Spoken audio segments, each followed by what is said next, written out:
Entonces, como Dios nos advirtió, cuando empiece el tiempo de angustia, se van a unir no solamente la bestia del falso profeta, sino también los adventistas nominales, que se van a ir en contra de los sellos del pueblo de Dios, los que predican el fuerte pregón y reciban la lluvia tardía, y van a estar juntos, porque van a estar adorando a lo mismo. Entonces Dios nos dijo que veamos lo que sucedió en la historia. Y justamente en la lección de esta semana, el título es que no olvidemos, que recordemos y no olvidemos. Y como Dios le mostró en el Juay, lo que pasó en la iglesia adventista, lo que pasó en las iglesias protestantes caídas cuando persiguieron al pueblo adventista, lo que pasó en el tiempo de la apostasía alfa de la iglesia adventista, de 1888 a 1903, sería un tipo que se repetiría en medio de la iglesia remanente en el tiempo de la última generación, tiempo de prueba y sellamiento. Y nosotros podemos ver cómo actuó justamente los adventistas y cómo actuaron las iglesias caídas, cómo actuaron los adventistas, dirigían la organización en 1888, porque persiguieron, y podemos ver lo que pasó en la historia. Entonces hay algo interesante. Aquí vamos a ver este video que dice Los Adventistas Séptimo Día, Reforma de 1914. ¿Por qué? Porque ahora vamos a ver qué pasó en 1914 y por qué algunos adventistas se separaron, más que se separaron, fueron expulsados de la iglesia adventista. Y ellos formaron el movimiento de la iglesia de Reforma. Ahora, ellos hicieron algo que no tenían que hacer. ¿Por qué? Porque Dios les dijo que aunque fueran perseguidos y golpeados, tendrían que seguir en medio de la iglesia adventista, porque no habría otra iglesia. Y ellos formaron otra organización y se equivocaron. Y uno puede ver ahora dónde llegaron, porque no avanzaron en la reforma. Al contrario, lo que hicieron no es la voluntad de Dios, pero lo importante es lo que pasó en 1914. Llegó un tiempo de crisis. Y había una crisis. ¿Y qué hicieron los dirigentes de la iglesia adventista? Cuando el Estado impuso algo a los adventistas, ¿qué hicieron? ¿De qué lado se pusieron? Y eso es importante porque es un tipo, lo pasaría ahora. Y después vamos a ver otro video que mandó Adrián, que ahora lo vamos a buscar también, y vamos a ver lo que está haciendo ahora la organización. Entonces eso nos muestra lo que va a hacer cuando llegue el tiempo de angustia, porque tenemos que ver lo que pasó. ¿Ahora hubo una apostasía en la iglesia adventista en 1914? Sí, sí, y fue terrible. Y ahora está pasando algo similar, por eso tenemos que verlo. Pero ¿para qué tenemos que verlo? Simplemente, como Dios le mostró a White, tenemos que ver en la historia lo que sucedió para entender lo que está pasando ahora y lo que va a pasar. Entonces vamos a escuchar este video. Y vamos a analizarlo.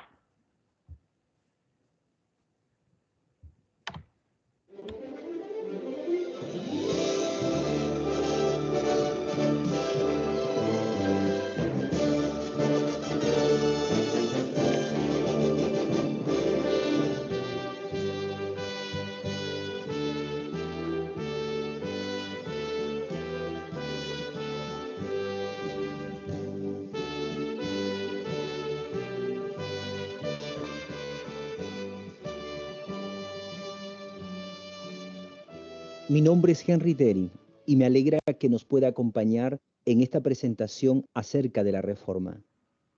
Nos embarcaremos en un viaje muy especial. Viajaremos al pasado en el antiguo camino adventista, estudiando algunos acontecimientos históricos y desarrollos dentro del movimiento adventista. Nuestra jornada comienza en 1844, un año muy importante para los adventistas. Comencemos nuestro estudio de la Reforma.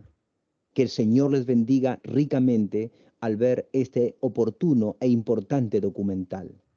Leamos Jeremías 6:16. Así dijo Jehová: paraos en los caminos y mirad y preguntad por las sendas antiguas, cuál sea el buen camino, y andad por él, y hallaréis descanso para vuestra alma. Hoy día los cristianos viajan por muchos caminos. Muchos de estos caminos nos desvían de Dios y de la verdad. Las falsas doctrinas y la teología errónea confunde y destruye la fe en Dios de muchos individuos. Dios solo tiene un camino que lleva a la vida eterna, el camino antiguo. Leamos Primera de Reyes 18:30. Entonces dijo Elías a todo el pueblo: acercaos a mí. Y todo el pueblo se le acercó, y él arregló el altar de Jehová que estaba arruinado. Elías no construyó un altar completamente nuevo, en cambio reparó el altar de Dios derribado que estaba allí. Como adventistas debemos reconstruir los altares de verdad que se han arruinado a causa del enemigo. Estos deben de ser construidos en el cimiento firme de Jesucristo. Pocas personas desean reconstruir el altar que ha sido arruinado. La mayoría construye altares nuevos y luego hacen sacrificios a sus dioses. En la época de Noé, solamente 8 personas entraron al arca y fueron salvados. Los demás permanecieron fuera del arca y perecieron. Habían rechazado el mensaje salvador de Dios. ¿Pasará esto nuevamente en los últimos días?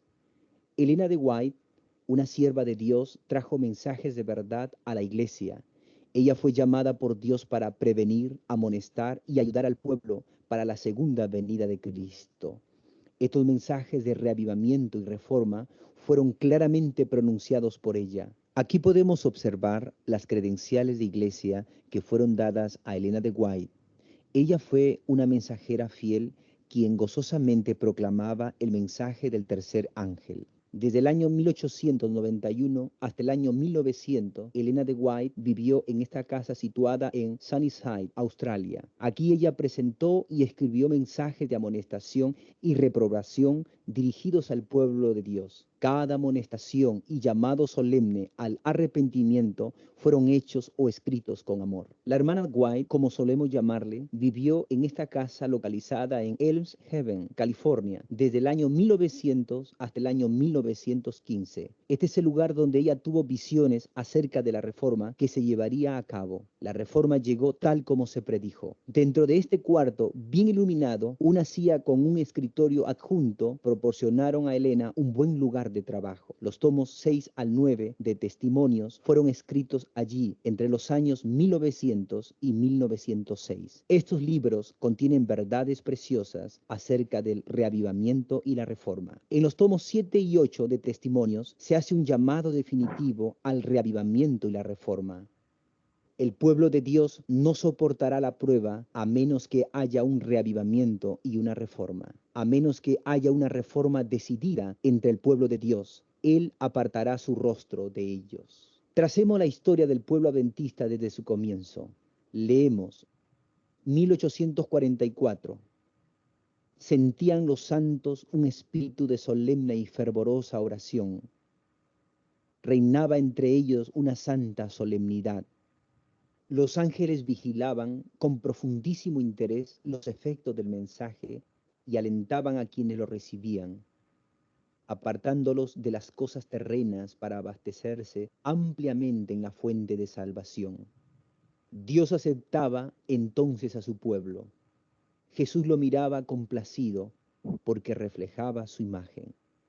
Esta ciertamente era una condición maravillosa e inspiradora, pero cuán triste es saber que muy pronto se empezó a operar un cambio hacia la apostasía.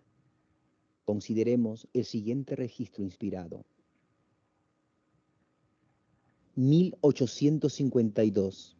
Mientras últimamente he estado mirando en derredor para encontrar a los humildes discípulos del manso y humilde Jesús, he sentido mucha preocupación. Muchos de los que profesan esperar la pronta venida de Cristo se están conformando con este mundo y buscan más fervorosamente los aplausos en derredor suyo que la aprobación de Dios. Son fríos y formalistas como las iglesias nominales de las cuales se separaron hace poco. Las palabras dirigidas a la iglesia de la Odisea describen perfectamente su condición actual.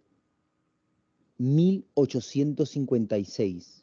Cómo me fue mostrado el orgullo del profeso pueblo de Dios. El orgullo aumenta cada día al extremo de ser imposible distinguir hoy día a los adventistas de los del mundo que los rodea. 1860. Me fue mostrado el deficiente estado del pueblo de Dios, que Dios no se ha separado de ellos, sino que ellos se han separado de Él y se han vuelto tibios. 1861. El pueblo está recargado de glotonería y embriaguez y de los cuidados de esta vida. Están entrando más y más en un espíritu de empresa mundanal. La espiritualidad y la devoción son raras. 1867. Yo he declarado delante de ellos que de lo que me ha sido mostrado no es sino un pequeño número de aquellos que ahora profesan creer la verdad, que finalmente serán salvos, no porque ellos no pudieran ser salvos, sino porque no desean ser salvos de la propia manera como lo ha señalado Dios. 1870. Al contemplar el estado de sus profesos seguidores hoy, Jesús ve ingratitud vil, formalismo falso, hipocresía, orgullo farisaico y apostasía. La Iglesia ha dejado de seguir en pos de Cristo, su líder, y se está volviendo firmemente hacia Egipto. 1888. Los hechos en cuanto a la verdadera condición del profeso pueblo de Dios hablan más fuertemente de su profesión y hacen más notorio que algún poder ha cortado el cable que los aseguraba la roca eterna y que están navegando en el mar a la deriva, sin mapa ni brújula. Esta es una revelación terrible acerca de la verdadera condición del pueblo profeso de Dios. Puesto que el pueblo de Dios estaba recayendo, el Señor intentó despertar a la durmiente iglesia a través de un mensaje especial de esperanza.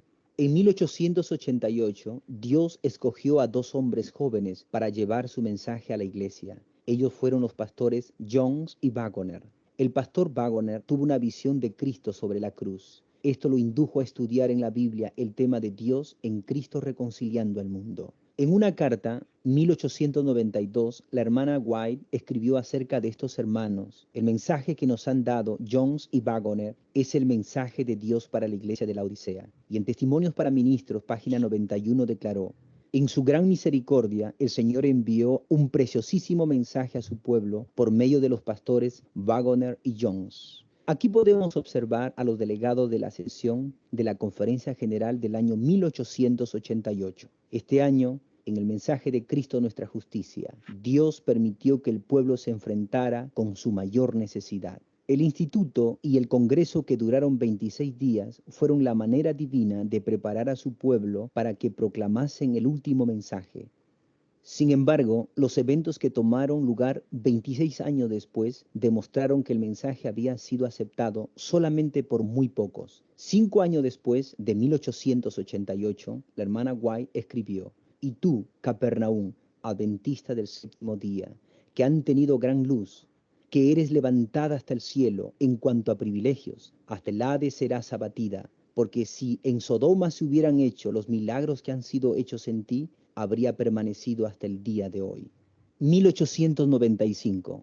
Está cundiendo en el mundo la convicción de que los adventistas del séptimo día están dando a la trompeta un sonido incierto y que están siguiendo la senda de la mundanalidad. 1903. ¿Quién puede decir con verdad: nuestro oro es probado en el fuego y nuestros vestidos no están manchados por el mundo? He visto a nuestro instructor señalar vestiduras que se daban por justicia. Al desgarrarlas, puso al descubierto la suciedad que cubrían. Luego me dijo: ¿no puedes ver con qué falsedad cubrieron su inmundicia y la corrupción de su carácter? ¿Qué pues, la ciudad fiel ha venido a ser una ramera? La casa de mi padre es hecha un lugar de comercio, de donde se han retirado la gloria y la presencia divina. A pesar de que Elena de White escribió La ciudad fiel ha venido a ser una ramera, en 1903 la Iglesia Adventista del Séptimo Día seguía siendo el pueblo remanente de Dios. La historia del antiguo Israel debe ser un aviso solemne para nosotros, puesto que fue escrita para amonestarnos. ¿Será posible que esta historia se esté repitiendo nuevamente y que nosotros, sobre quienes brilla la luz acumulada por los siglos, estemos siguiendo en los pasos del antiguo Israel? Queda todavía otra pregunta importante por responder en cuanto a la Odisea, la cual ocupa un lugar prominente en la mente de todo sincero adventista. ¿Es posible que la iglesia de la Odisea caiga, o acaso nunca podrá ocurrir esto? ¿Puede usted contestar esta pregunta honestamente? Espero que sí. Continuemos explorando este tema y encontraremos la respuesta a esta pregunta más tarde en el estudio. En el Congreso de la Asociación General, en el año 1897, nuevas teorías fueron presentadas a la Iglesia por el Dr. Kellogg. Este fue el comienzo de una gran crisis en la Iglesia. El Dr. Kellogg enseñaba una falsa doctrina llamada panteísmo. El libro escrito por él, titulado El Templo Viviente, presenta ideas panteístas, que Dios se encuentra en el agua, en el aire, en las flores y en toda la naturaleza. En el Congreso de la Asociación General 1901, Kellogg fue invitado para hablar a los delegados acerca del tema sobre la vida divina en el hombre. Entonces presentó ideas como las siguientes. Es Dios en el girasol el que hace que éste siga al sol. Donde quiera que se encuentra la vida de Dios, Dios mismo está. Uno no puede separar a Dios y su vida. Esta es la razón por la cual Dios está en todas partes. El doctor Kellogg también creía que Dios vivía en los árboles. Leamos en el libro El Templo Viviente, página 29. En el árbol hay un poder presente, el cual lo crea y lo mantiene, un creador en el árbol, un hacedor de flores en la flor. Leamos otro párrafo acerca del panteísmo. Dios es la explicación de la naturaleza, no un Dios fuera de la naturaleza, pero en la naturaleza, manifestándose por medio de y en todos los objetos, movimientos y fenómenos del universo. Esta enseñanza es completamente errónea. Muchos testimonios y reprensiones fueron dados por la hermana White en contra de estas falsas teorías. Cuando los mensajes enviados por el Espíritu de Dios no efectuaron una reforma y un reavivamiento, Dios en su amor hacia su pueblo tuvo que enviar reprensiones y castigos más fuertes a fin de alertarlos contra su peligro. Esto fue presenciado en el gran incendio que se desató en el sanatorio de Battle Creek el 18 de febrero de 1902. Ese mismo año, el 30 de diciembre, la casa publicadora de la Review and Herald también fue totalmente destruida por otro incendio cuya causa fue desconocida. Muy poco quedó de ella, destrucción completa. ¿Fue todo esto algo solamente de la casualidad? No, estas catástrofes habían sido predichas y se había dicho claramente la razón. Dios permitió que la casa publicadora se incendiara, ya que las prensas de la institución del Señor estaban imprimiendo las destructoras teorías del romanismo y otros misterios de la iniquidad. En vez de permitir que estos tristes acontecimientos le hablaran, muchos continuaron en una apostasía más profunda. Elena de White predijo que la separación de la justicia y de la verdad algún día llevarían a un reavivamiento y a una reforma. Fue en el año 1913 que la hermana White envió unas palabras de saludo a los que estaban reunidos en el Congreso de la Asociación General. Aparentemente fue su último llamamiento solemne para que se llevara a cabo la tan necesitada reforma. Pero hay algo muy significativo en lo que ella dice. Ella vinculó la reforma que había de venir con cierta crisis que estaba por estallar. Ella dijo, Dios llama a los que están dispuestos a ser dirigidos por su Espíritu Santo a encabezar una obra de completa reforma. Veo una crisis delante de nosotros y el Señor llama a sus obreros a entrar en sus filas. Muy pronto, la lucha y la opresión de naciones extranjeras estallará con una intensidad que vosotros ahora no anticipáis. Ella menciona que la única razón por la cual Dios hace un llamamiento de reforma es porque la apostasía se ha apoderado de su pueblo.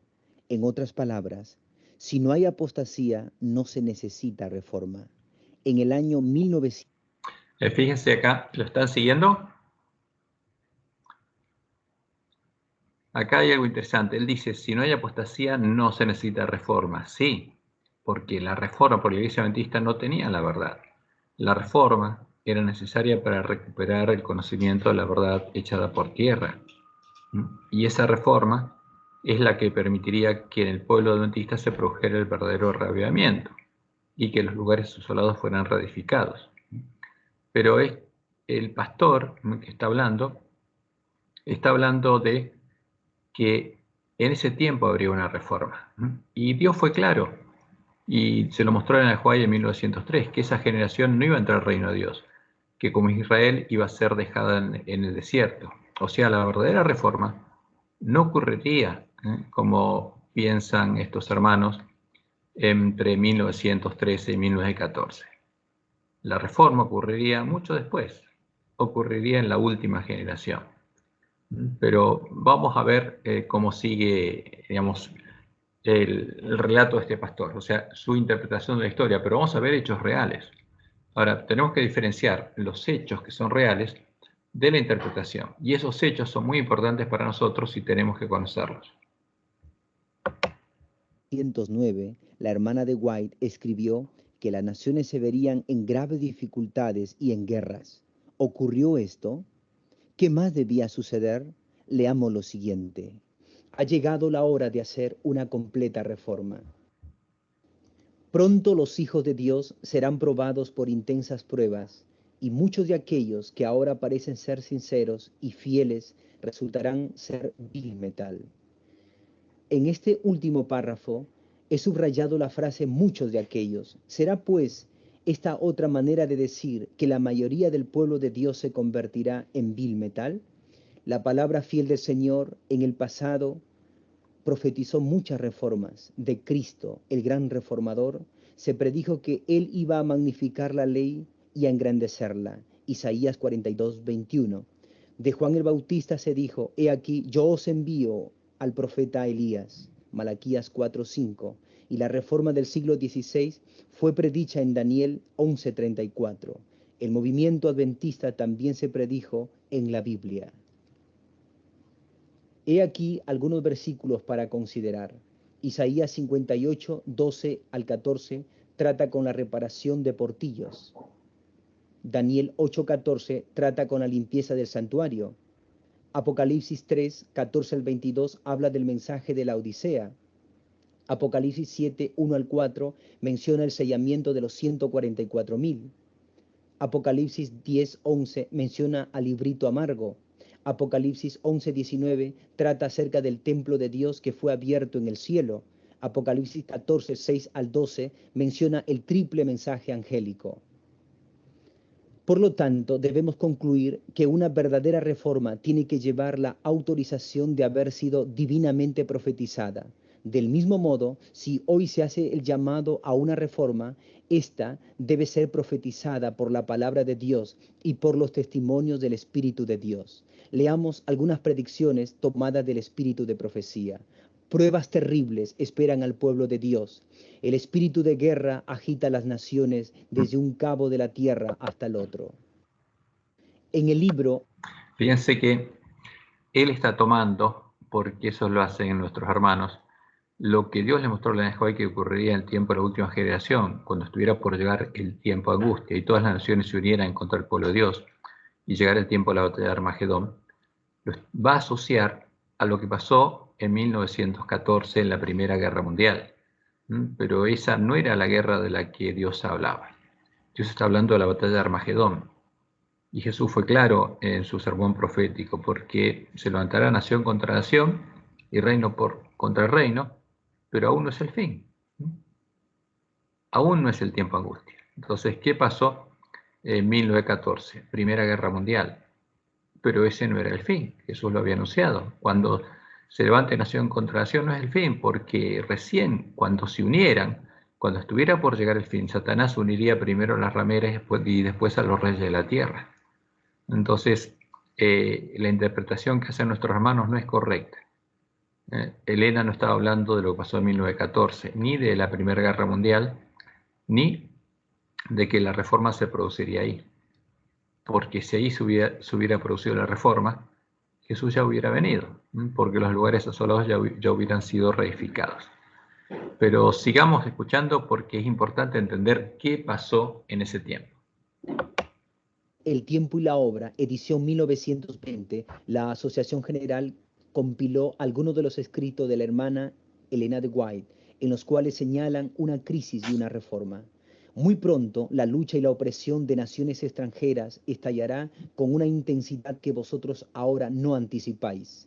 Mientras que las naciones del mundo eran testigos a estas calamidades, Otra escena fue presentada, un gran movimiento reformador dentro del pueblo. Entonces, fíjense esta última cita. Mientras habría calamidades en el mundo, como está ocurriendo ahora, habría un movimiento de reforma dentro del pueblo de Dios. Porque ese se produciría dentro de la iglesia adventista. ¿Y cuándo? En el tiempo de la última generación, cuando estuviéramos por llegar al tiempo de angustia, cuando las vírgenes serían despertadas. Sigamos escuchando y tenemos que analizar bien las citas que él toma, pero es muy interesante lo que él predica. De Dios. Estos dos párrafos del libro El tiempo y la obra nos muestran la manera de pensar de los hermanos de la Asociación General en ese entonces. Ellos estaban convencidos de que la crisis causada por la Primera Guerra Mundial era el tiempo y lugar indicados para la profetizada reforma. Las predicciones fueron aún más allá e indicaron cuáles serían los resultados de esta prueba. Leamos lo siguiente, tomando de Joya de los Testimonios, tomo 2, página 319. Tenemos delante de nosotros la perspectiva de una lucha larga, con riesgo de encarcelamiento, pérdida de bienes y aún de la vida misma, para defender la ley de Dios que es anulada por las leyes de los hombres. En una publicación... ¿De qué está hablando ahí? Está hablando de el tiempo de angustia, cuando hubiera bestias en la tierra, cuando naciones se airaran. No estaba hablando de 1914. Elena de White murió en 1915 y ese pueblo fue dejado en el desierto. O sea, las profecías no se referían a 1914, pero estos hermanos interpretan todo ahí, para decir que tenía que haber una reforma y que ellos son los que generaron esa reforma, pero no se quedaron en la iglesia haciendo la obra que Dios dijo que harían los siervos fieles. Ese es el problema. Pero tenemos nosotros que oírlos y entenderlos. Adventista llamada Zion Bechter, el pastor Conradi, el entonces presidente de la División Europea, presentó lo siguiente a la Asociación General en 1913. Además, considerando los tiempos peligrosos en los cuales estamos viviendo, me esforcé en llamar la atención de nuestros hermanos dirigentes en el último congreso de la Asociación General para que actuaran con gran prudencia al considerar el asunto del servicio militar, pues de otra manera ocasionarían grandes dificultades a miles de nuestros hermanos. Bien consciente de la gravedad de la situación, la hermana White, al predecir la crisis que se avicinaba en 1913, agregó estas palabras. Hay quienes ni aún ahora ven las cosas como debieran verlas, pero pueden aprender a considerarlas como las aprecian sus colaboradores y pueden evitar serias equivocaciones si buscan con fervor al Señor en este tiempo y someten plenamente su voluntad a la de Dios. Así que la posibilidad y el peligro de cometer serias equivocaciones durante la crisis que se acercaba era muy real y los dirigentes deberían haber estado alertos y extremadamente cautelosos, ya que el conflicto tenía que ver con el asunto del servicio militar en contra de la santa ley de Dios. Cuando el archiduque Francisco Fernando de Austria fue derribado por una bala asesina en 1914, Europa estalló como un verdadero barril de pólvora. De la noche a la mañana, los ejércitos se pusieron en marcha y luego se trabaron en mortal lucha, midiendo su fortaleza militar. La sede de la División Europea de los Adventistas del Séptimo Día en Hamburgo, Alemania, se halló de frente con un dilema. Las convicciones religiosas de aquellos que por razones de conciencia se oponían al servicio militar tuvieron que hacer frente al problema de la conscripción militar. No habían provisiones de ninguna clase para los cristianos observadores de los mandamientos de Dios. En el año 1914, nuestros jóvenes adventistas tuvieron que decidir entre responder al llamado de la patria, lo cual significaba desobedecer a Dios, o hacerle frente al calabozo y la cárcel y posiblemente al escuadrón de fusilamiento. Mientras Europa se encontraba en plena guerra, el Señor hizo descansar a Elena de White el 16 de julio de 1915. Si la hermana Elena de White hubiese estado viva durante la guerra, la Iglesia hubiese podido beneficiarse de sus consejos. Patriarcas y Profetas, página 664, hace una ilustración paralela entre Elena de White y el profeta Samuel. Fue cuando el pueblo estaba siendo zarandeado con problemas internos, cuando los consejos del siempre fiel siervo de Dios, Samuel, eran necesitados, que Dios llamó a su anciano siervo al descanso. Durante la Primera Guerra Mundial, la Iglesia tuvo que enfrentarse a una prueba intensa y crítica, que estaba claramente definido en Europa. A todas las iglesias, incluyendo a la Iglesia Adventista del Séptimo Día, se les requería apoyar la guerra. De otra manera, tendría que sufrir persecución, incluyendo la pérdida de propiedades de la Iglesia. ¿Qué posición tomó el liderazgo adventista? Los siguientes documentos nos muestran que los principios originales fueron abandonados.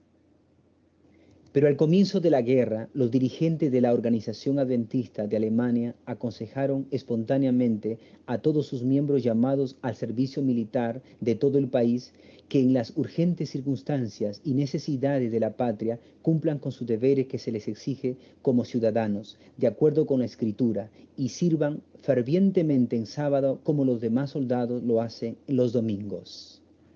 De comprobante sirva la copia adjunta del documento dirigido al ilustre ministro de Guerra de Prusia, escrito el 6 de agosto de 1914.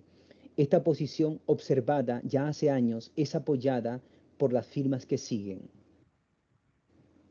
L.R. Conradi, H.F. Schubert y Paul Dringhaus. Los líderes espirituales de Europa dieron instrucción a los miembros para ir y pelear en la guerra como los demás soldados. Fíjense, esto es real. Dios nos prohibió matar. Nos prohibió odiar al enemigo. Entonces, ¿qué tenían que hacer estos países? Estaban alistando y obligando a todos a alistarse en el ejército e ir a matar. Y como dicen nuestros hermanos, o sea, los dirigentes de la iglesia de ese tiempo, ¿qué le dijeron a los adventistas? Que vayan a la guerra. Y además, que peleen sábado, como los otros soldados peleaban en domingo. Y por supuesto, el pueblo adventista tendría que ser el pueblo que guarda los mandamientos de Dios y tiene la fe en Jesús y se mantiene fiel a Dios aunque se desplomen los cielos. ¿Y qué pasó ahí? Estos dirigentes, para no perder los privilegios que tenían y para que la organización no sea perseguida por el Estado, se unieron al Estado en la guerra y abandonaron los mandamientos de Dios. Y en vez de ponerse firmes y defender a los adventistas, diciendo que un adventista no puede ir a la guerra a matar, dijeron que los adventistas vayan e incluso peleen en sábado y maten en sábado. Y por supuesto eso es una apostasía abierta, es algo terrible. Ese no es el pueblo de Dios, esa no es la instrucción de Dios. Pero ocurrió en la iglesia adventista, o sea, una apostasía abierta, algo terrible. Entonces, ¿qué va a pasar si uno dice, bueno, se repite lo mismo en el tiempo de angustia? ¿Qué van a hacer nuestros dirigentes? Para no perder sus privilegios, para no dejar de comprar y vender. ¿Se van a mantener fieles a la justicia, fieles a Dios aunque se desplomen los cielos? Fíjense, esto pasó en 1914, hace más de 100 años, en la iglesia adventista del séptimo día. Y bueno, es triste, pero eso pasó. Ahora, esa fue una apostasía evidente. Y veamos lo que pasó, sigamos viendo lo que pasó en la iglesia. Qué trágica experiencia, pero es verdad, esto realmente sucedió. Miles de miembros adventistas se unieron a las filas militares y cientos de ellos perdieron la vida en el campo de batalla. La apostasía fue, por lo tanto, universal a lo largo del continente europeo. En realidad, abarcó todos los países que estaban en guerra y aún algunos que eran neutrales. Aquí podemos observar fotografía de los hombres que firmaron el documento del 5 de marzo de 1915. Paul Dringhaus, H.F. Schubert, L.R. Conradi. Los líderes de la Iglesia en Europa no estuvieron solos al poner a un lado los principios de suma importancia dados por Dios. Esta nueva posición recibió el consentimiento de la Asociación General en Washington, D.C., Estados Unidos. Prueba de este apoyo se encuentra en las páginas de Zion Wächter del 20 de marzo de 1916. El Zion Wächter era una publicación oficial de la Iglesia proveniente de Hamburgo, Alemania. El comité de la Asociación de la Unión Alemana decidió que el portar armas o servir en los deberes militares es una cuestión civil a lo cual los gobiernos establecidos de Dios tienen derecho. Fíjense qué terrible esto.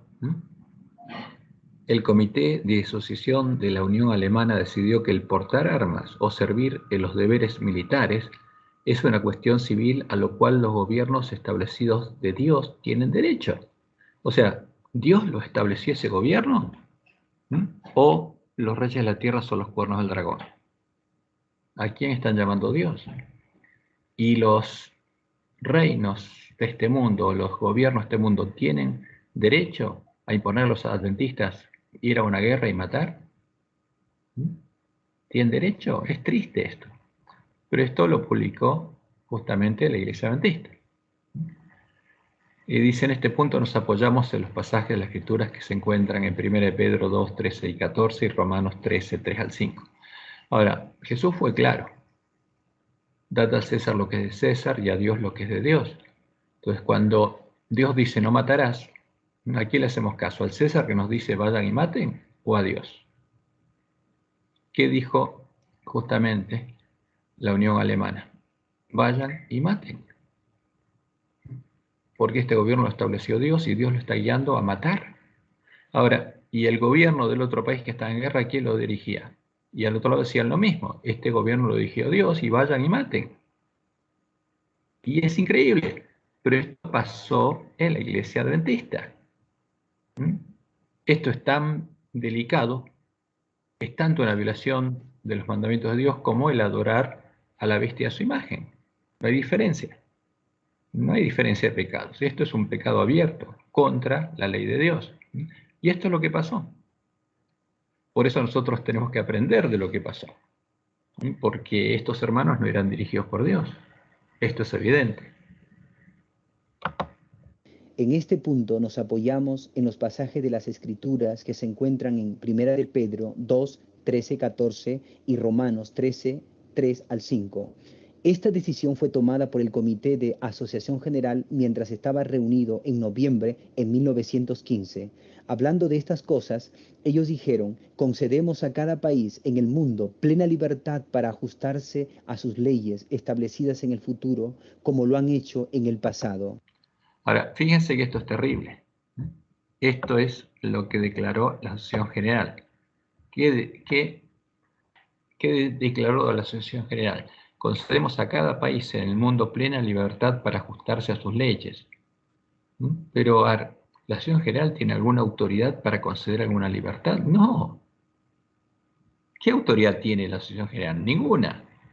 Ahora, pero dice, concedemos a cada país en el mundo plena libertad para ajustarse a sus leyes, establecidas en el futuro como lo han hecho en el pasado. Ahora, si aplicamos esto literalmente, ¿qué están diciendo? Concedemos a cada país en el mundo plena libertad para ajustarse a las leyes de ese país, establecidas en el futuro, como la ley dominical, como activa y pasiva. Es una vergüenza lo que están diciendo, pero eso fue hecho por la Asociación General. ¿Qué había pasado? Había muerto Elena White y enseguida se manifestó que en la iglesia adventista había ¿qué? Lobos vestidos de oveja. Y en ese momento, ¿qué hicieron? ¿Qué hicieron hacer que hiciera el pueblo adventista? Que pecara abiertamente en contra de la ley de Dios. Es como que dijeran, concedemos a cada país en el mundo plena libertad para ajustarse a sus leyes, a las leyes opresivas que va a haber en el tiempo angustia, establecidas en el futuro, como lo han hecho en el pasado. Entonces, si nuestras asociaciones, la Unión Argentina o de cada uno de nuestros países, sigue esta instrucción en el tiempo angustia, ¿qué se va a hacer? Se va a ajustar a las leyes establecidas por el nuevo orden mundial. Y vamos a ver que eso está pasando ahora, en otro video. Es increíble, pero es lo que Dios anunció que pasaría. Esto ya pasó en 1915, en el tiempo de la Primera Guerra Mundial.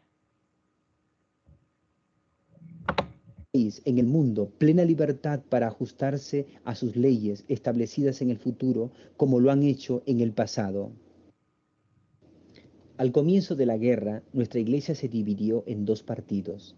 Mientras que el 98% de nuestros miembros, basado en la Biblia, tomaron la posición de que era su deber de conciencia defender la patria con las armas y también los días sábados, posición unánime de los dirigentes que fue comunicada inmediatamente al Departamento de Guerra. Sin embargo, el 2%. Ahora fíjense, esta es una publicación oficial de la Iglesia Adventista, de la Asociación Europea que estaba en Alemania, en Dresden. ¿Qué dijeron? El 98% de los adventistas hicieron caso a la instrucción de la Asociación General y la Unión Alemana y la Unión Europea y se alistaron en la guerra. Solo el 2% permaneció fiel a los mandamientos de Dios. Sin embargo, el 2%, esto lo publicaron ellos, los de la Unión Alemana, el 2% no se sometió a esta unánime resolución. ¿De quién? De la Asociación General y de la Unión Alemana y la Europea, y por lo tanto tuvieron que ser excluidos. Los echaron de la iglesia por causa de su conducta anticristiana. Por lo menos Cristian no los mataron. Sí, los mataron. No, bueno, pero fíjate, esto es lo que hicieron en la iglesia adventista. Dijeron que no unirse al Estado y matar era una conducta anticristiana, es una vergüenza. Y aparte ponen versículos, Romanos y Segunda de Pedro. Sí, sí, seguro. Bueno, estos obviamente solvitos lo que hicieron esto, pero fíjense la página anterior. Es porque esto está publicado en lo que sería la revista adventista de Europa. Al comienzo de la guerra, nuestra iglesia se dividió en dos partidos. Mientras que el 98% de nuestros miembros, basados en la Biblia, tomaron la posición de que era su deber de conciencia defender la patria con las armas. ¿Cuándo la Biblia dice eso? Claro. Ir a matar ¿a quién? A tu hermano del país vecino, porque tu gobierno se pone en guerra con el otro. ¿Dónde sacaron eso que es una locura? Pero esto dijeron nuestros pastores. Y también los días sábados, o sea, tiene que defender la patria con las armas también los días sábados, pelear el sábado. Es una locura, vayan y maten el sábado, y el sábado tienen que defender la patria, es su deber. Y esto se lo dijeron nuestros pastores a nuestros hermanos. O sea, es una locura. Tenían que matar 6 días y el séptimo descansaban. No, el día sábado también dijeron que tienen que estar. Y también los días sábados. Qué horror. Esto pasó, por eso tenemos que ver lo que pasó en la historia. Ahora, si nuestros dirigentes hicieron esto en ese tiempo, ahora, que no solamente están unidos al Estado, sino reciben plata del Estado, nosotros tenemos que estar preparados para lo que va a pasar, porque lo que Dios le mostró a Juárez se va a cumplir. A ver, sigamos viendo esto. Cerrá tu micrófono, Vero, creo que está abierto. Basado en la Biblia, tomaron la posición de que era su deber de conciencia defender la patria con las armas y también los días sábados, posición unánime de dirigentes que fue comunicada inmediatamente al Departamento de Guerra. Sin embargo, el 2% no se sometió a esta unánime resolución y por lo tanto tuvieron que ser excluidos por causa de su conducta anticristiana. Entonces, fíjense, ¿quién actuó como una bestia? La iglesia adventista. Actuó como lo hizo Roma, porque el que no obedeció al Estado fue expulsado de la iglesia. Hay un micrófono abierto, por favor, fíjense que hay mucho ruido.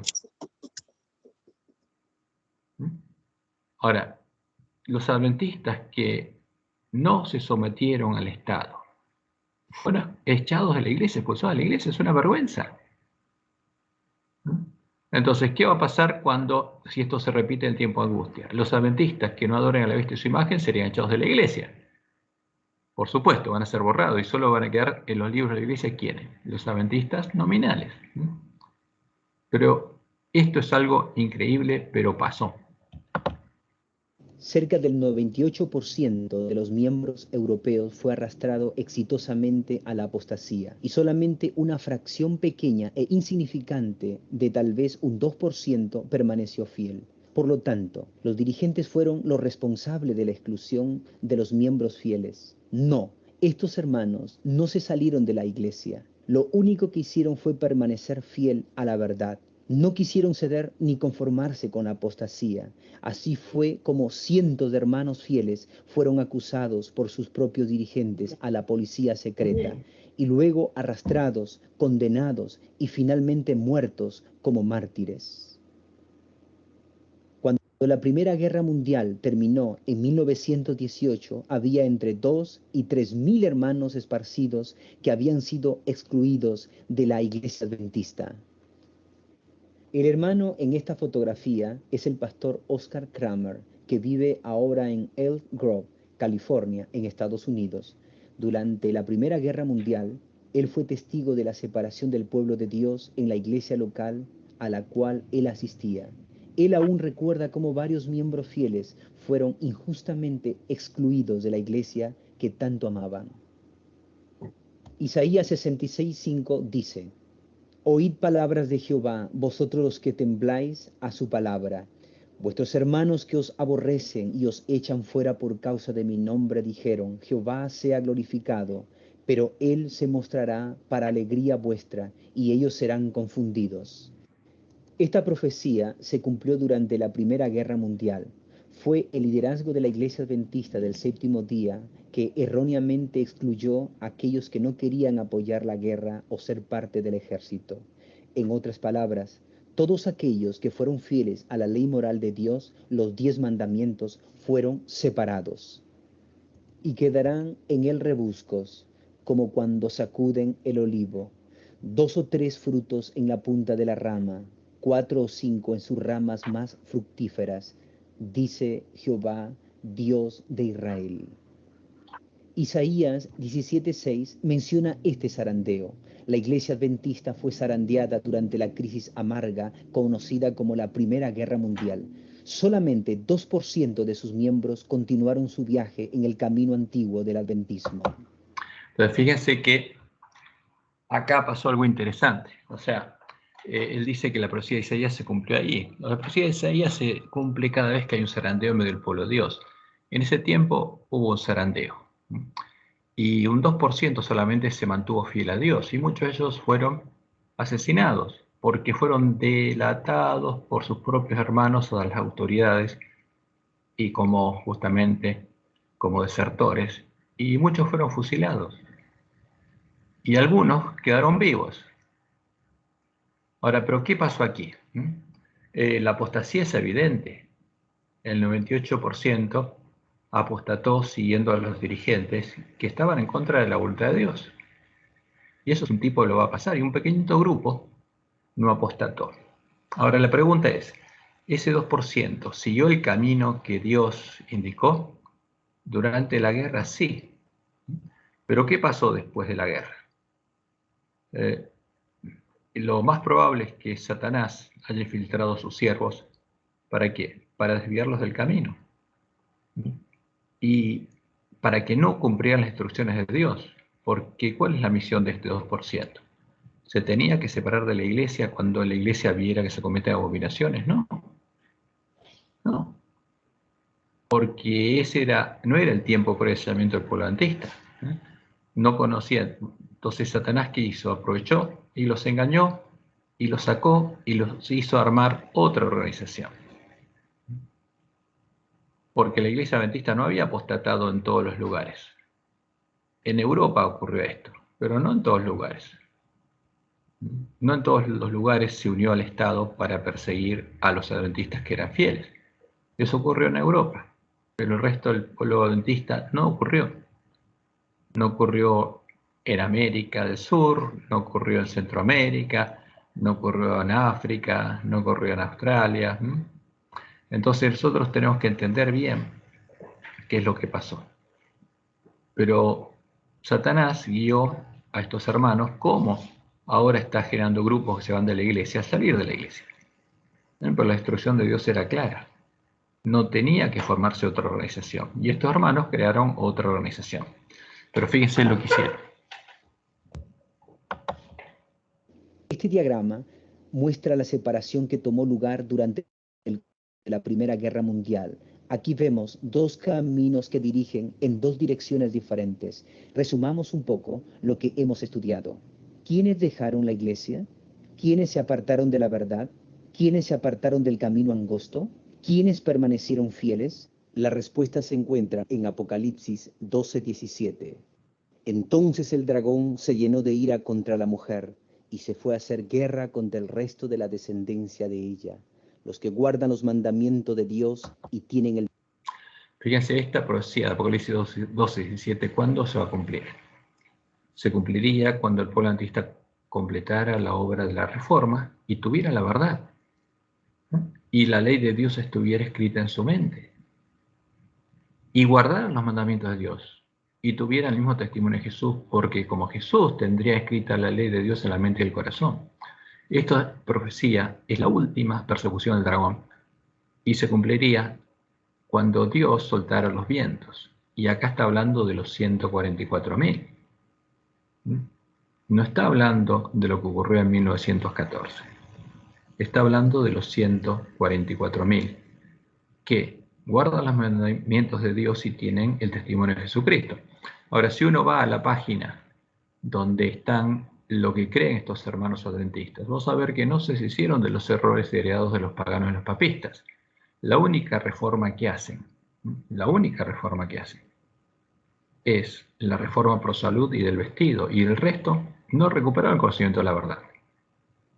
Simplemente se visten de un modo determinado, comen de un modo determinado, y eso es correcto, pero no recuperaron el conocimiento de la verdad, que es lo más importante. No tienen el evangelio eterno, y están adorando a la misma imagen que está adorando el resto del pueblo adventista, porque no conocen la verdad. Y esto es muy importante. Por eso estos hermanos también tienen que recibir el verdadero alimento a tiempo. Porque Dios fue claro. Los que recuperarían el conocimiento de la verdad serían los adventistas, después de que pasara ese periodo donde las vírgenes se dormirían, el tiempo de tardanza, y al final serían despertados. Pero no habría otra iglesia, porque cuando en la profecía se habla de Jerusalén, se habla de la iglesia remanente, que es la iglesia adventista, estaría en apostasía. Lo que pasó en 1888, lo que pasó en 1914, es muy parecido. Ahí quedó en evidencia que dentro de la iglesia adventista había lobos vestidos de oveja. Ellos estaban en la división europea y en la conferencia general, y lo que hicieron mostró que no eran siervos de Dios, pero la iglesia adventista no había caído. Y la misión del pueblo de Dios cuando ve esas abominaciones es permanecer, la instrucción de Dios es permanecer en la iglesia, dándole alimento a tiempo a sus hermanos, no separarse. Entonces el dragón se llenó de ira contra la mujer y se fue a hacer guerra contra el resto de la ascendencia de ella, porque estos son los hijos de la mujer, los hermanos de Jesús. Porque los hermanos de Jesús tienen la ley de Dios escrita en la mente y el corazón. Pero el pueblo adventista no lo tendría eso hasta la última generación, hasta que hubiera 144.000, que serían las primicias, justamente, de la ascendencia de la mujer en el tiempo de la última generación, que serían los únicos adventistas guardarían los mandamientos de Dios y tendrían el testimonio de Jesucristo, porque tendrían la misma fe que Jesús y el mismo testimonio, porque tendrían la ley de Dios escrita en la mente y el corazón. Testimonio de Jesucristo. Quizás el siguiente párrafo tomado de The Colon News del 21 de septiembre de 1915 ilumine un poco más nuestro estudio. Desde que comenzó la guerra ha habido una división entre el pueblo adventista. La mayoría quería que se pusieran las enseñanzas básicas a un lado durante la duración de la guerra. El resto del pueblo quería guardar el sábado santo aún en tiempo de angustia. Esta oposición finalmente indujo a la exclusión de muchos seguidores de la antigua fe. Estas palabras son verdad. Esto realmente ocurrió dentro de la Iglesia Adventista del Séptimo Día. En el libro Primeros Escritos, publicado en 1882, se encuentra una descripción del zarandeo que ocurre de vez en cuando. Cada zarandeo causa una separación. Leamos de las páginas 270 y 271. Ahora fíjense de vuelta, ellos toman todo lo que Dios dijo por medio de la de Juárez que pasaría en la última generación, y lo aplican a ese momento. Pero lo aplican mal, porque este zarandeo se ocurriría cuando el pueblo adventista recuperara el conocimiento de la verdad y entendiera por qué Jesús le dice lo que le dice al ángel de la Odisea. Y los hermanos de esta iglesia están en la misma condición del ángel de la Odisea. Son desventurados, miserables, pobres, ciegos, están desnudos, porque no tienen los ojos abiertos. Pero ellos aplican esto a lo que ocurrió en 1914. Si esto hubiera pasado así, Jesús ya hubiera venido. Si ese era el zarandeo, porque la visión del zarandeo muestra que después de este zarandeo es predicado el fuerte pregón, porque desciende la lluvia tardía, y eso no ocurrió en 1914. Entonces es una falsa interpretación de estos hermanos. Pregunté cuál era el significado del zarandeo que yo había visto y se me mostró que lo motivaría el testimonio directo que exige el consejo que el testigo fiel dio a su iglesia de la Odisea. Moverá este consejo el corazón de quien lo reciba y le inducirá a exaltar el estandarte y a difundir la recta verdad. Algunos no soportarán este testimonio directo, sino que se levantarán contra él, y esto es lo que causará un zarandeo en el pueblo de Dios. El número de esta hueste había disminuido. En el zarandeo algunos fueron dejados al lado del camino. Al fin de la guerra, la paz fue restaurada por toda Europa y los miembros que habían sido perseguidos y excluidos de las iglesias adventistas por no haber participado en la guerra se reencontraron. Su mayor anhelo era el de reconciliarse con aquellos que habían abandonado la antigua plataforma de la verdad. Peticiones expresando el deseo de este remanente para obtener una audiencia con los representantes de la Asociación General fueron redactadas y enviadas a los líderes adventistas. Tal junta fue concedida y tomó lugar durante la semana del 20 al 27 de julio de 1920 en Friedensau, Alemania. 17 delegados del movimiento de reforma fueron seleccionados para representar a aquellos que habían sido excluidos.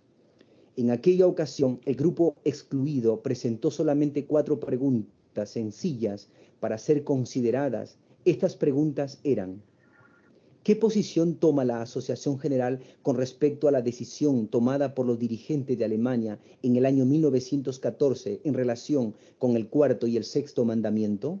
¿Qué pruebas nos pueden presentar de que no hemos seguido desde un principio la regla bíblica? ¿Cuál es la posición de la Asociación General en cuanto a los testimonios de la hermana White? ¿Son inspirados por Dios o no? ¿Es la reforma pro salud todavía el brazo derecho del mensaje? ¿Es nuestro mensaje y pueblo, de acuerdo con Apocalipsis 14, 6 al 12, nacional o internacional? Fíjense las 4 preguntas que hicieron. Vamos a analizarlas de vuelta. Vamos a la primera. ¿Qué posición toma la Asociación General con respecto a la decisión tomada por los dirigentes de Alemania en 1914 en relación con el cuarto, que es justamente el mandamiento, el sexto mandamiento? El sexto es: no matarás. Y ellos dijeron que hay que matar, incluso el sábado. Ahora, ¿qué posición tomó la Asociación General? ¿Cuál es la respuesta? Ellos lo habían autorizado. Segunda pregunta: ¿cuál es la posición de la Asociación General en cuanto a los testimonios de la hermana? Perdón, me pasé a la 3, vamos a la 2. 1, 2 acá. ¿Qué pruebas nos puedes presentar de que no hemos seguido desde un principio la regla bíblica? Entonces la pregunta es: ¿por qué nos expulsaron de la iglesia adventista? Por guardar los mandamientos de Dios. O sea, es evidente. ¿Qué pasó? Los dirigentes de la iglesia violaron e incitaron a los hermanos a violar los mandamientos de Dios y expulsaron a los que eran fieles. Entonces, ¿qué pruebas, le preguntaron, nos pueden presentar de que no hemos seguido desde un principio la regla bíblica? Ninguna. Si los expulsaron justamente porque los otros estaban violando los mandamientos de Dios. Entonces, como Caín, ¿por qué mató a Abel? Como dice Juan en 1 Juan. Porque sus obras eran incorrectas y las de su hermano justas. Y eso pasó, es triste, pero eso pasó. Ahora vamos a ver qué contestaron. ¿Qué pruebas nos pueden presentar de que no hemos seguido desde un principio la regla bíblica? ¿Cuál es la posición de la Asociación General en cuanto a los testimonios de la hermana White? ¿Son inspirados por Dios o no? ¿Es la reforma pro salud todavía el brazo derecho del mensaje? ¿Es nuestro mensaje y pueblo de acuerdo con Apocalipsis 14, 6 al 12, nacional o internacional? El pastor Daniels, presidente de la Asociación General, reveló entonces la verdadera actitud de los dirigentes. Para prevenir los malentendidos se tomaron notas llamadas el protocolo, para que tuvieran un reporte completo acerca de lo que se dijo y se hizo. He aquí un párrafo del protocolo que contiene la respuesta a una de las preguntas. Creemos que ustedes y la opinión que ustedes tienen están completamente en el error. Creemos en el cuarto mandamiento de igual manera que antes. Sin embargo, no estamos de acuerdo con su interpretación de este. ¿Qué dijeron? No estamos de acuerdo con su interpretación de este punto. O sea, el ir a la guerra y matar en la guerra no es violar los mandamientos de Dios, dijeron. Si el gobierno establecido por Dios dice, te manda a ir a la guerra y a matar, tenés que ir. Entonces, si el gobierno establecido por Dios, van a decir, te manda a adorar a la bestia de su imagen, tenés que adorarla. ¿Qué diferencia hay? Y eso es importante que lo tengamos en cuenta, para que veamos que no tenemos que depender de los hombres, porque esto tristemente pasó en la iglesia adventista. Punto.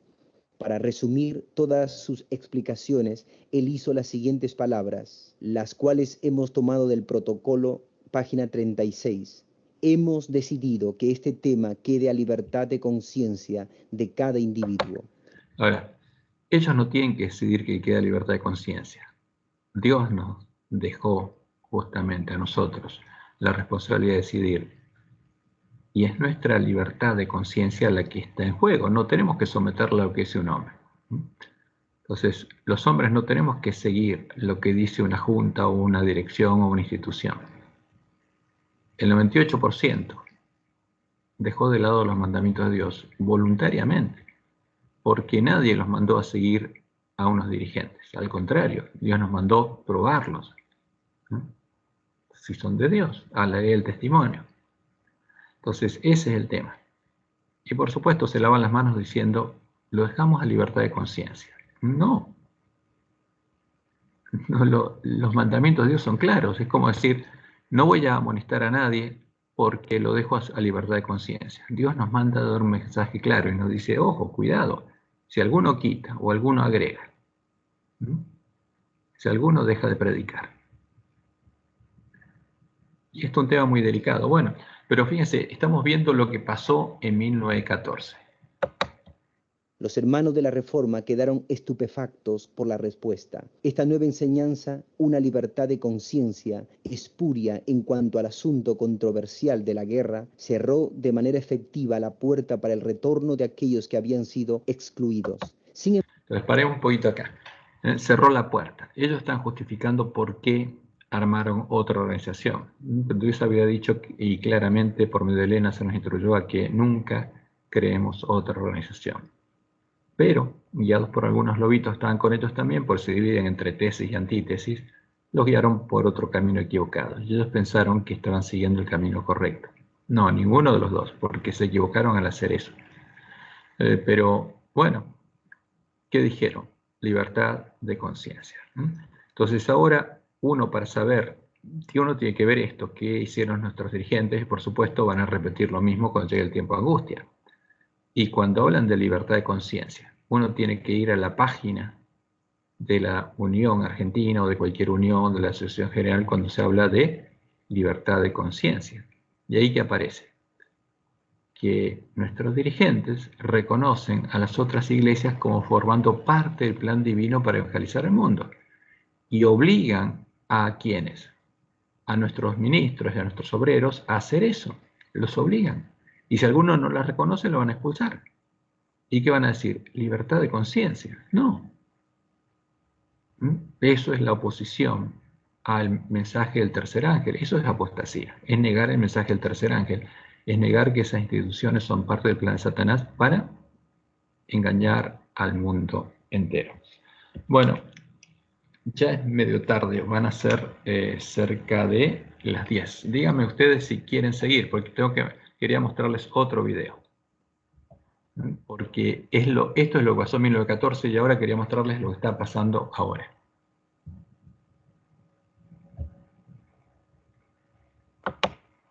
¿Siguen ahí? ¿Quieren ver el nuevo video? Es más corto, creo. Sí. Bueno. Se llama El presidente da la alarma. Van a ver que es lo mismo, pero ahora es otra forma de unirse a los gobiernos, en este caso para presionar a los adventistas del séptimo día. A ver, el presidente da la alarma, si aparece esto. No aparece así. Déjenme ver cómo. El presidente de la conferencia general. Así es.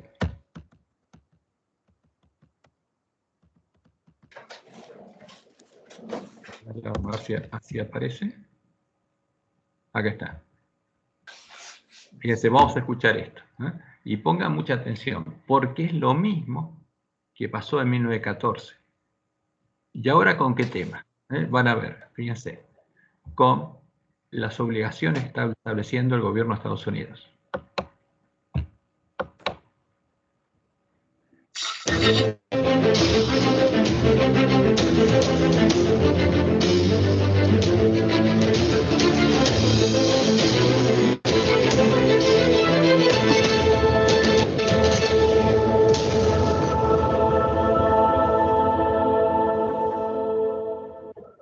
Cito, que todo lo anterior es simplemente un primer aviso. Espero sinceramente que esta ley no se cumpla, ya que causará desafíos importantes para los empleados, todos los empleados, incluyéndonos a nosotros. Ciertamente, esto tendrá implicaciones significantes para aquellos que no quieren inocularse con la pullita del C-19. Termino la cita. ¿Quién dijo estas palabras y por qué está dando esta alarma? ¿Hay una crisis entre nosotros? ¿Se verá afectado negativamente? Esté atento.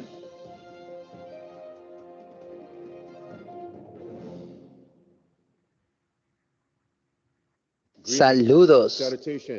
Bienvenido a este programa del mediodía en una edición especial de las profecías.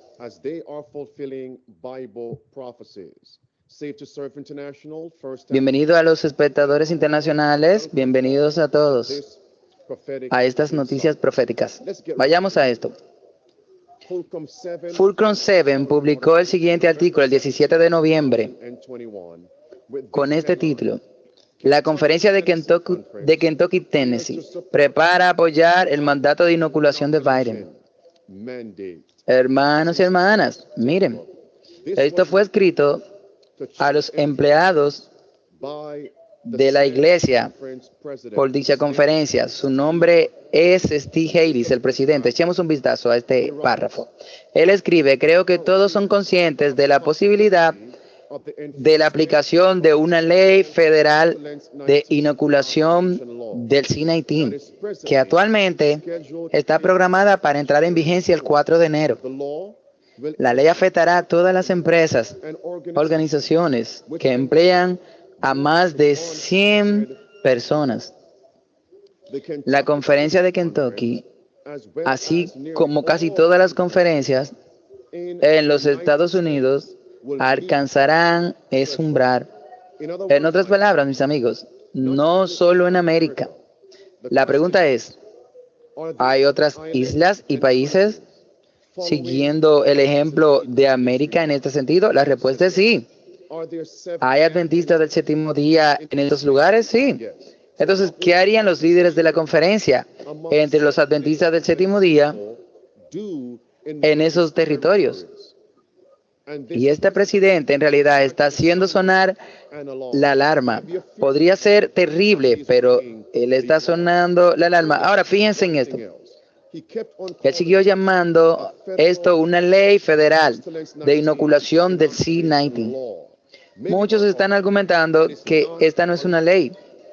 De acuerdo a cómo funcionan los procesos entre las tres ramas del gobierno, el Congreso, los coros y la Casa Blanca. Ahora, esto es simplemente un mandato. Está bien, mis amigos, miren. Esto continúa. Esta nueva ley tiene una propuesta. También es actualmente el objetivo numerosos de juicios y ha sido pausado, puesta en espera por el fallo de la Corte de Apelación del Quinto Circuito. Parece que las opiniones de las administraciones a nivel de división y sindicato o que esta acción propuesta se convertirá en ley. Aquí está mi pregunta. ¿Qué sabe el presidente Haley? Él ha sido muy privilegiado de ciertas reuniones de la conferencia para que él saque esta conclusión. Y en segundo lugar, ¿entiende lo que está diciendo? Que como esta orden ejecutiva de Biden está siendo, digamos, bloqueada en las cortes, lo van a sacar por medio de una ley. Y este pastor de la conferencia, digamos, de Kentucky, sabe que va a salir por ley. Entonces, ¿qué va a hacer la iglesia adventista cuando salga esta ley? ¿Se va a oponer defendiendo la libertad de conciencia de los adventistas? ¿O va a apoyar al Estado? ¿Va a hacer lo mismo que hizo en 1914? ¿O va a defender a los adventistas que sean objetores de conciencia y que piensen que no es correcto que ellos justamente se pongan esta vacuna o esta inyección pensando en su salud? Porque es un tema de conciencia. ¿Van a defender la libertad de conciencia a los adventistas? ¿Qué van a hacer nuestros dirigentes? Y esto es lo que están diciendo que van a hacer. En lugar, necesitamos investigar un poquito por qué la Corte de Apelaciones del Quinto Circuito suspendió este mandato del presidente Biden. Sigamos leyendo. Si eso sucede, tendrá implicaciones significativas para todos los empleados que aún no se han inoculado. Estos empleados adventistas del séptimo día, que están en escuelas, en hospitales, en cargos en las iglesias, en las conferencias. Eso es exactamente a quienes se le negarán y serán afectados. Los maestros serán afectados negativamente, incluso muchos pastores, maestros, empleados dentro de la conferencia de Kentucky y en otros lugares cuando esto desencadene como el efecto dominó. Sigamos leyendo. Y también no habrá oportunidad para que los empleados puedan promulgar una excepción religiosa, y que la posición oficial de la iglesia no apoyará la solicitud de exención religiosa.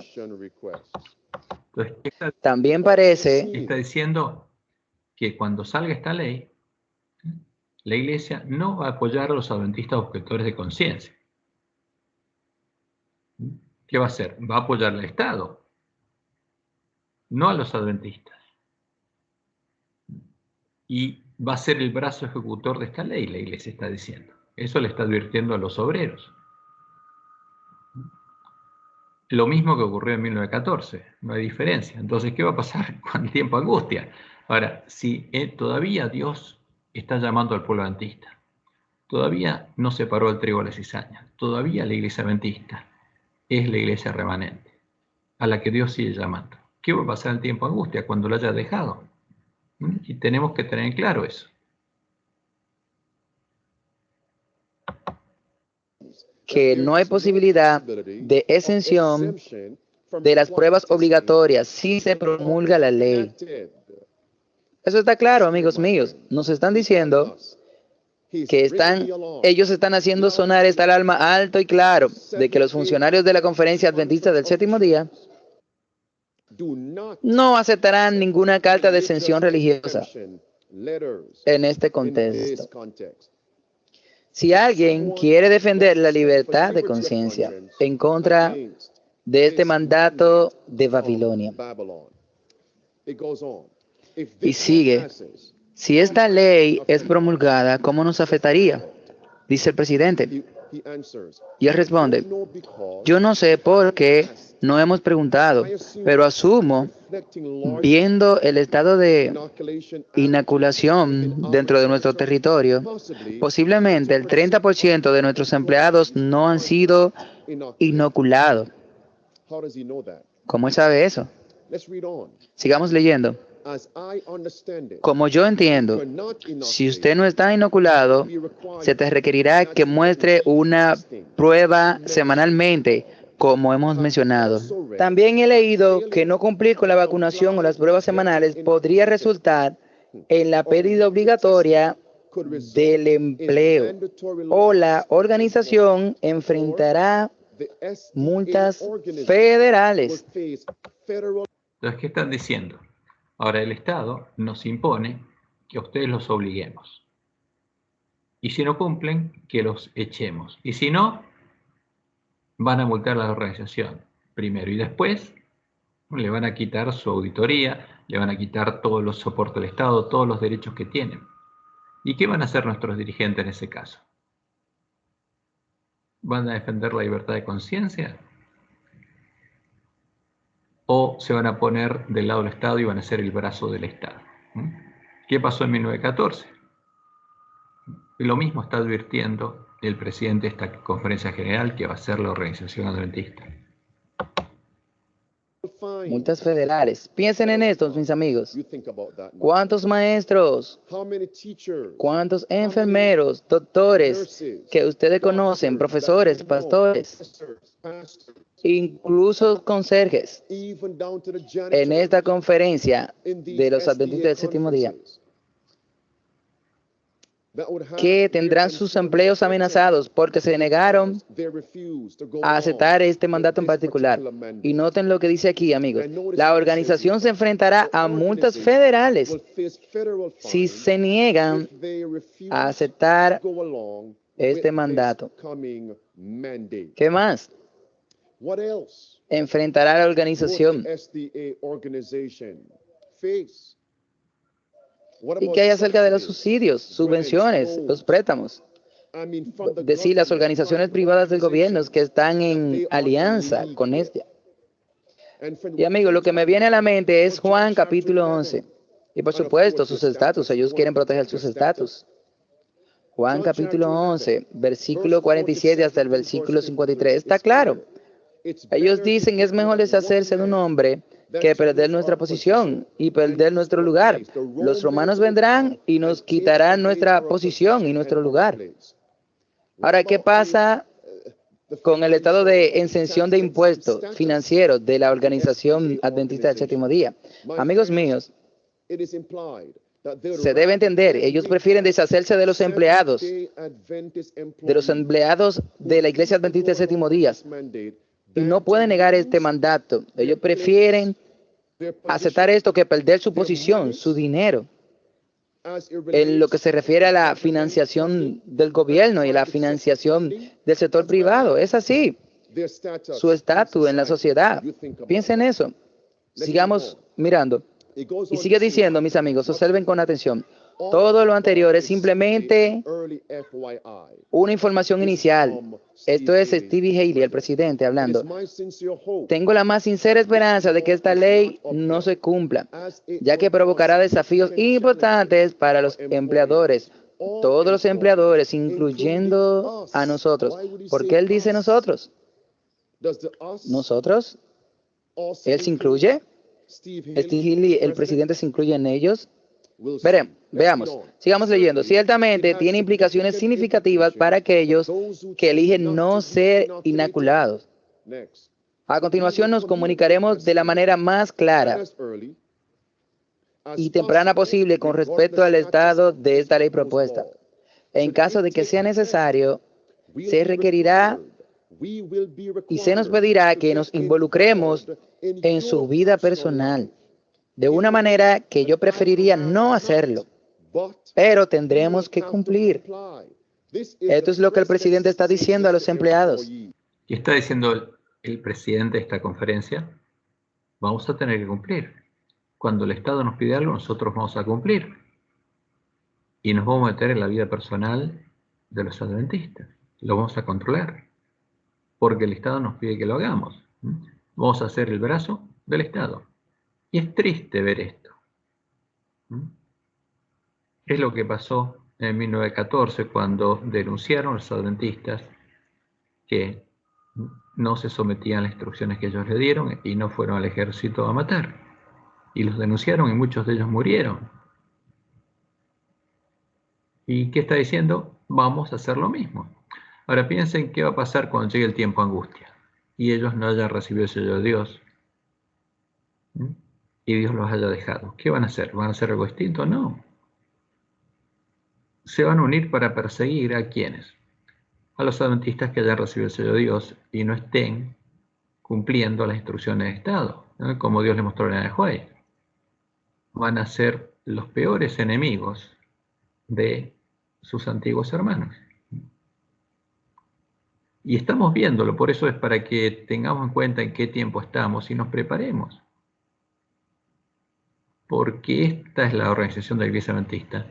Y es muy claro que no podemos confiar en los hombres. O sea, tenemos que orar por todos nuestros hermanos, porque este es tiempo de prueba y sellamiento. Pero estamos viendo que la mayoría no va a ser fiel a Dios. Y la mayoría va a ir para un lado y se van a ir al Estado. Y van a ser los adventistas nominales que se van a irar en contra de sus hermanos y se van a unir al Estado junto a la bestia del falso profeta.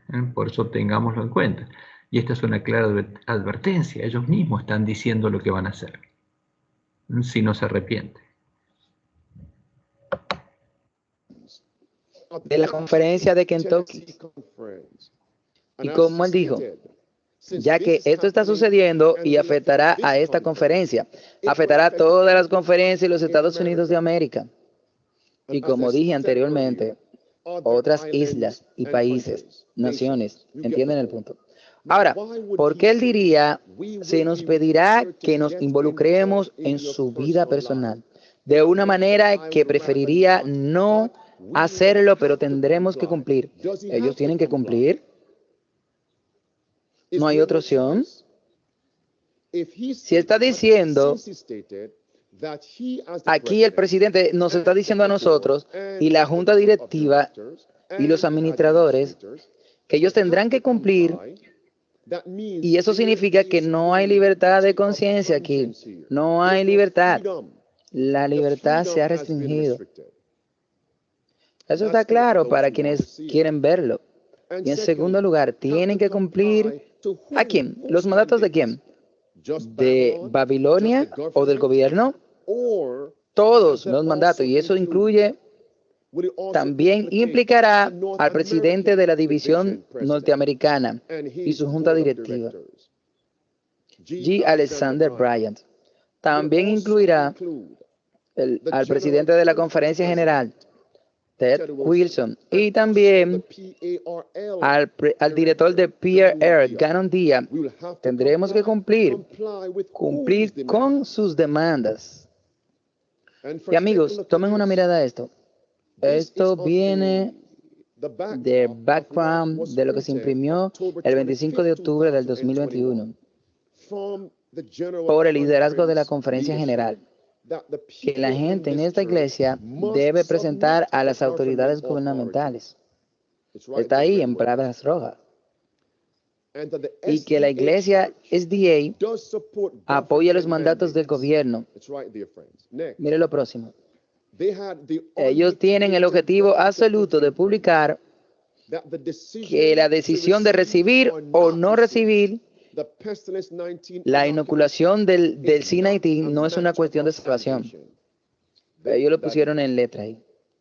Y tuvieron la cachaza de poner el nombre de Ellen White para afirmar esa abominación y blasfemia. Luego continúan diciendo que esto no es una cuestión de libertad religiosa para recibir o no recibir la bala mágica de Babilonia. Próximo. Ellos dicen, no use ni reclame la libertad religiosa en esta situación. Y por cierto, incluso más recientemente, esta es una declaración de Ganundía, el director del Parlamento de la Conferencia General, PARR. Y él se hizo eco, y vamos a decir, ¿qué él dijo? Este no es un problema de libertad religiosa. Nosotros apoyamos los mandatos del gobierno. Está ahí en la pantalla, pueden leerlos, mis amigos. Y es por eso que yo debo citar Amós capítulo 5, verso 18. Ahora, fíjense esto interesante. Mandatos del gobierno. Está ahí en la ¿Qué dicen acá?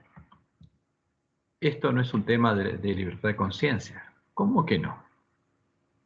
Claro que sí. Si Dios nos manda a hacer algo, y una de esas cosas es cuidar nuestro cuerpo, que es templo del Espíritu Santo, o sea, que va a ser el templo de Dios, ¿no? ¿Cómo que no es un tema de libertad de conciencia? Entonces, ¿qué dicen ellos? Nuestra obligación es obedecer al gobierno. Y por supuesto, no va a defender a ningún adventista que por problema de conciencia se oponga a una orden del Estado.